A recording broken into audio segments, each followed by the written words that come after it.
There once was a man who danced in the street. Rap-a-tap-tap, think of that. He brought pleasure and joy to the people he greet. Rap-a-tap-tap, think of that. He didn't just dance, he made art with his feet. Rap-a-tap-tap, think of that. He danced past doors, some were open, some were closed.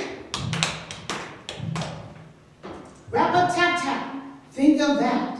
He danced past folks in fancy clothes.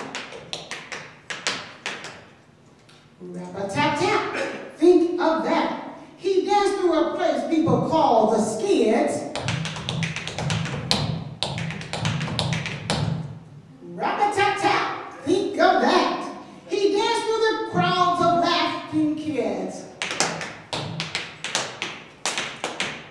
Rap-a-tap-tap, think of that. His feet fairly flew as he tipped his hat. Rap-a-tap-tap, think of that. He briefly paused to pat an old cat. Rap-a-tap-tap, think of that. He danced rain or shine in all kinds of weather. People listen each day for his toe-tapping clap. Rap-a-tap-tap, think of that. He danced many rhythms that were seldom the same. Rap-a-tap-tap, think of that. Dance was his passion and brought him fame. Bojangles, Bojangles, that was his name. Rap-a-tap-tap, think of that. Give it a hand. Good job. What a nice talent. Now we're going to have a biographical sketch by Mrs. Judy Barford on Ellen Fitzgerald.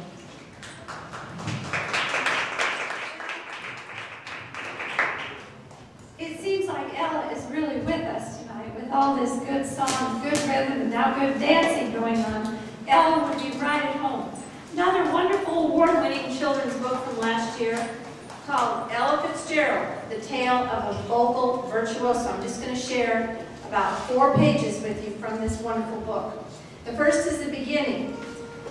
Harlem became Ella's stomping ground. On the night of November 21st, 1934, Ella entered a talent contest at the Apollo Theater. She was 17 and was scrubbed clean down to her toe jam. But as soon as Ella saw the footlights, her feet failed her. She stood front and center, not like Gracie, who could go right up. But Ella had knees knocking, teeth clattering, a wannabe with a stomach full of butterflies. And the girl was hardly dressed to impress. She wore work boots and hand-me-downs. Luckily, Ella was thinking on her toes. She refused to be booed back to Yonkers, so she started to sing. At first, her voice came quiet as a whisper, a measly little hiss, soft as a cricket. But when the band joined in, Ella rolled out a tune sweet enough to bake. She won the contest straight up, kicked her dance dreams to the curb, and pinned down all her hopes on being a singer.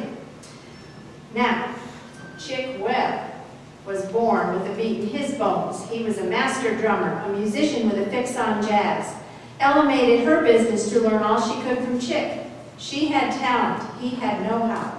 Chick showed Ella the right way to deliver a song. He taught her to shade the high notes and the lows, to grab hold of a tune. Haven't we had some wonderful examples of that tonight? To wrap her voice around each melody. When the sun set on Harlem and the cats and kitties came out to play, it was Ella and Chick they were coming to see. And when Chick and Ella performed together, they were grits with gravy. They brought out the best in each other. People called it chemistry. The narrator, I, called it musical magic. The Savoy was Ella's stepping stone, thanks to nightly radio broadcasts from the club. Ella was the name sitting pretty on everybody's lips. Ella took the Chick Webb Orchestra to new heights. She was the orchestra's star attraction. Nightclub owners had to wait in line to book the band. Some of them had never heard a black singer perform at their clubs. Ella's popularity showed them that a true star has no color, it just shines. Ella could even put stardust in a ditty. In 1938, she and Al Feldman, a member of Chick's band, wrote and recorded A Tisket a Tasket. Man, when you're an alley cat like me, you hear all kinds of hopscotch chatter and jump rope jive. A Tisket a Tasket wasn't nothing more than a nursery rhyme chanted 1,000,000 times a day by kiddies from Sugar Hill to Hollywood. But to hear Ella sing that brown and yellow basket was a whole nother thing. A Tisket a Tasket was a smash hit. In time, folks came to call the song the Jitterbug Spiritual. Skipping now to the biographical information from the later life of Ella Fitzgerald. During her lifetime, her genius was rewarded with 13 Grammy Awards, a Lifetime Achievement Award, and countless other musical citations. In 1979, Ella Fitzgerald was honored at Washington, D.C.'s Kennedy Center by President Jimmy Carter, who named Ella one of the most talented American performers who has ever lived. In 1987, President Ronald Reagan presented Ella with the National Medal of Arts to recognize her life's achievements. Ella Fitzgerald has been referred to as the undying flame that lights our national musical heritage even after her death on June 15, 1996. Her brilliance continues to shine. Ella Fitzgerald. Ella Fitzgerald, the Queen of Scat. Now we're going to have musical selection, musically that which inspired those who were enslaved prior to the ability to read. Renee Post. Hello, everybody. I'll do a selection called The Safest Place.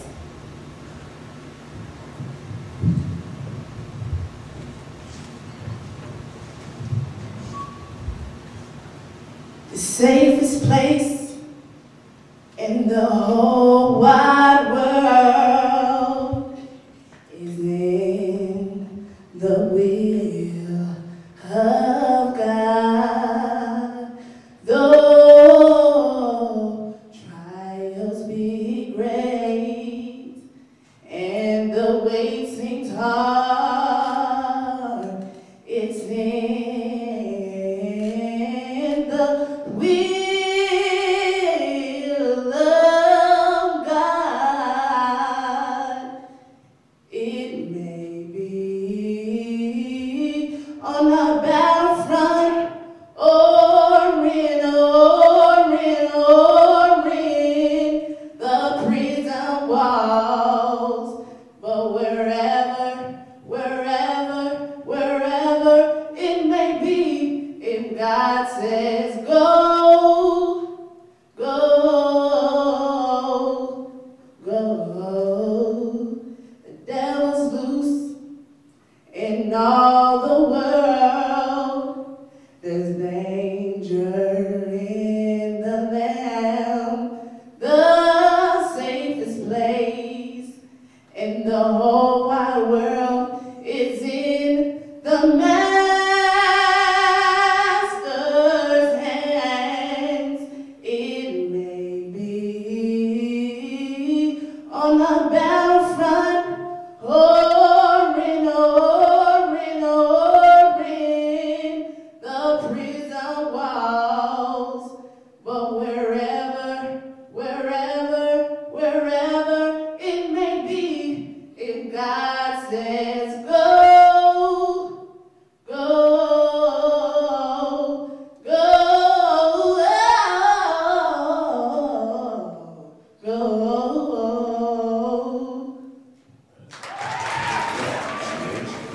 Now we're going to have biographical sketch, Man of C.J. Walker by Kayla Lacey. That will be followed by the biographical sketch of Rosa Parks by Mrs. Felicia McGee.